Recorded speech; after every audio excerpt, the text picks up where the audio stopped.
प्रश्न 1, 632 और 320 का महत्तम समापवर्तक निम्नांकित में कौन सा होगा? तो पहला में है 632 और 320 का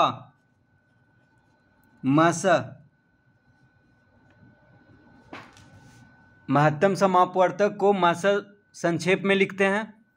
तो यहाँ पे पहला ऑप्शन है 4,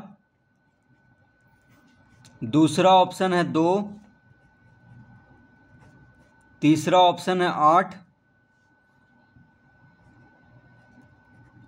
और चौथा है इनमें कोई नहीं। इनमें कोई नहीं।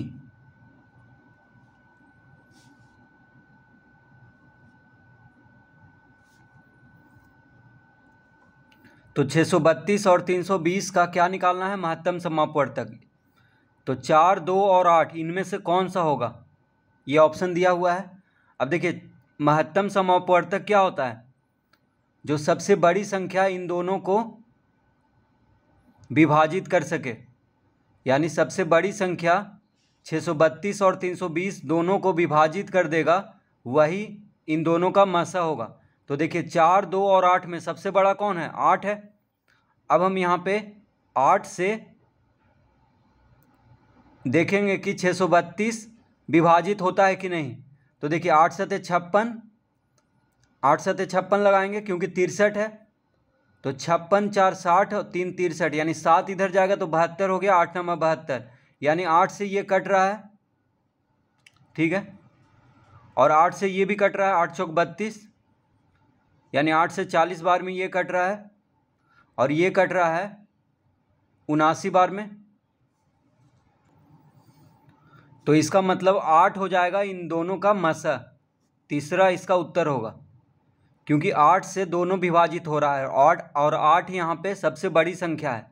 देखिए 4, 2 और 8 है, तो 8 सबसे बड़ा हुआ और 8 से ये दोनों विभाजित हो जा रहा है, यानी 8 होगा इन दोनों का मसा। दूसरा प्रश्न, 650, 950 और 600 का महत्तम समापवर्तक है। तो 650, 950 और 600 का मसा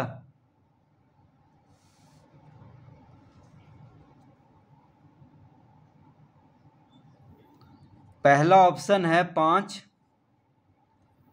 दूसरा है 2, तीसरा ऑप्शन है 50 और चौथा ऑप्शन है 25।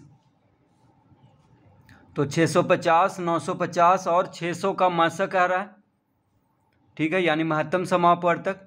तो देखिए ऑप्शन में क्या क्या है? 5, 2, 50 और 25। तो सबसे बड़ा कौन है? यहाँ पे 50 है।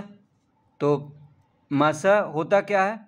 अगर 650, 950 और 600 तीनों का सबसे बड़ी संख्या इन तीनों को विभाजित कर दे तो वही होगा मसा।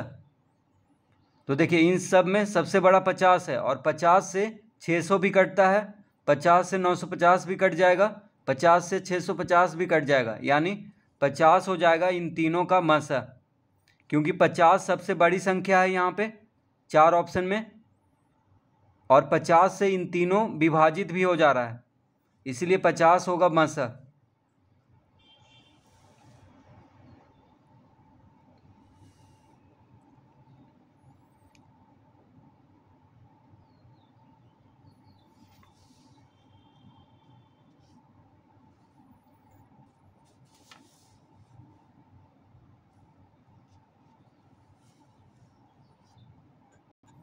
प्रश्न 3, लगातार विभाजन विधि से निम्नांकित में प्रत्येक प्रश्न का महत्तम समापवर्तक ज्ञात कीजिए। तो प्रश्न 3 है 493 और 928, 493 और 928 का महत्तम समापवर्तक ज्ञात करना है लगातार विभाजन विधि से, यानी भाग दे करके। तो यहाँ पे देखिए बड़ा कौन है 493 और 928 में बड़ा है 928, तो 928 को 493 से भाग दे देंगे। ठीक है, 493 से 928 को भाग दे देंगे, यानी छोटा संख्या से बड़ा संख्या को भाग देंगे, तो एक बार में लग जाएगा। तो यहाँ पे लिखेंगे 493 घटाने पे कितना आ जाएगा, 8 में से 3 गया 5, 12 में से 9 गया 3, 8 में से 4 गया 4, 435 आ गया। अब यहाँ पे देखिए 435 क्या है, 493 से छोटा है।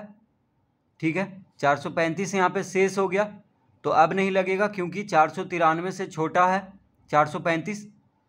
तो अब क्या करेंगे, 435 से 493 को लगाएंगे। ठीक है, जब 493 से 435 नहीं लग रहा है तो क्या करेंगे, 435 से 493 को अब भाग देंगे, क्योंकि मासा निकालने के लिए जब तब तक भाग देना है जब तक कि शेष शून्य नहीं आ जाए। अगर शेष शून्य आ जाएगा तब वहाँ पे मासा ज्ञात हो जाएगा। तो देखिए अब 435 से 493 को भाग देंगे तो एक बार में लग जाएगा। यहाँ पे लिखेंगे 435, घटाने पे आ जाएगा 13 में से 5 गया 8, 8 में से 3 गया 5, कितना आ गया 58। अब 58 तो लगेगा नहीं 435 से, तो क्या करेंगे 58 से अब 435 को लगाएंगे। ठीक है, 58 से किसको लगाएंगे, 435 को, क्योंकि 435 से 58 नहीं लग रहा है, तो अब 58 से इसको लगाएंगे। यानी कब तक लगाना है, जब तक कि शेष शून्य नहीं आ जाए। तो 58 से 435 कितना बार में लगेगा, 7 बार में, क्योंकि 58 गुना 7 होता है, 58 सते होता है 406। ठीक है, तो 7 बार में लगेगा। 58 गुना 7 होता है 406, 58 गुना 8 हो जाएगा 435 से ज़्यादा हो जाएगा, इसीलिए 7 से लगाएंगे। 58 गुना 7 406। अब घटाने पे आ जाएगा 15 में से 6 गया 9, ये हो गया 2,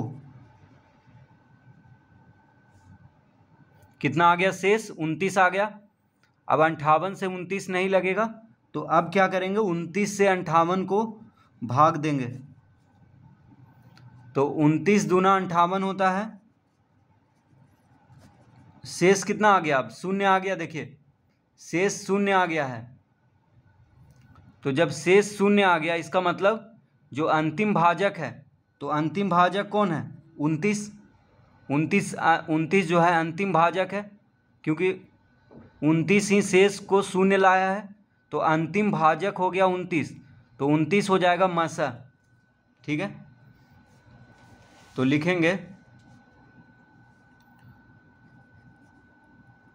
मासा बराबर 29, यानी 493 और 928 का मासा कितना हो जाएगा 29 हो जाएगा, क्योंकि अंतिम भाजक जो शेष को शून्य लाया है वो कौन है 29 है, तो 29 हो जाएगा दोनों का मासा, यानी महत्तम समापवर्तक। तो इस तरह से भाग देना है, और कब तक भाग देना है, जब तक कि शेष शून्य नहीं आ जाए, और शेष जब शून्य आ जाएगा तो जो अंतिम भाजक होगा वही महत्तम समापवर्तक होगा।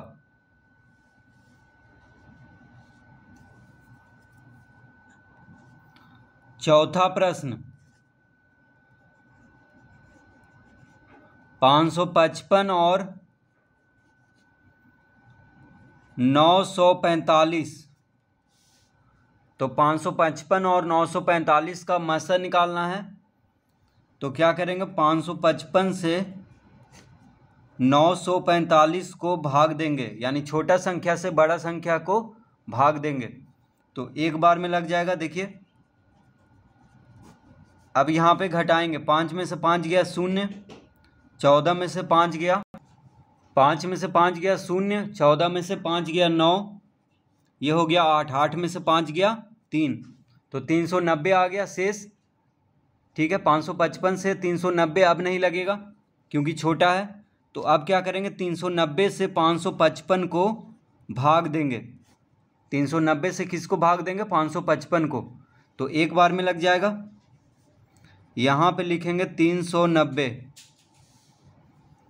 अब घटाएंगे, 5 में से 0 गया 5, 15 में से 9 गया 6, 4 में से 3 गया 1, तो शेष कितना आ गया 165। अब 165 से 390 को भाग देंगे तो दो बार में लग जाएगा। 165 दूना होता है 330, घटाने पे आ जाएगा 60। अब 60 से किसको भाग देंगे, 165 को, ठीक है। तो 60 दूना 120, 60 तिया 180, यानी दो बार में लग जाएगा।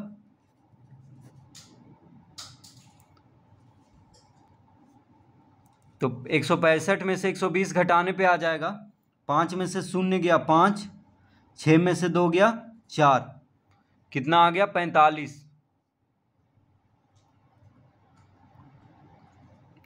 अब 45 से 60 को भाग देंगे तो एक बार में लग जाएगा।